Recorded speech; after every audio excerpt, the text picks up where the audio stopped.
Hello, hello mga kadresya! Aba, ano kayang ginagawa ni Keisha? Push ka ng push sa kuromi mo ha? Inaalisan pala ng hangin ang foil balloon niya. Ito yung mga balloon na ginamit niya sa kanyang party. At dahil gusto pa niyang isave yung mga balloon na ito, dinideflate niya ito gamit ang straw. Madali lang naman ang pag-alis ng hangin ng foil balloon. Alisin mo muna yung mga tape na inilagay mo after mong itong palubuhin. At pagkaalis lahat ng mga ito, ilagay uli yung straw sa butas kung saan mo ito hinipan. Siguraduhin hindi mo matusok ang balon para hindi ito pumutok.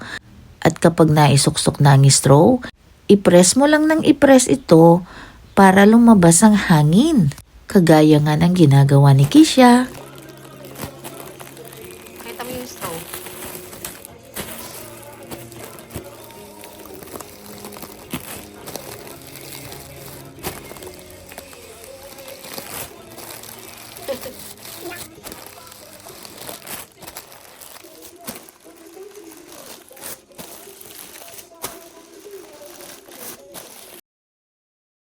O diba ang dali lang? Kaya pwedeng-pwede mo pa rin gamitin ang mga ito sa susunod na okasyon.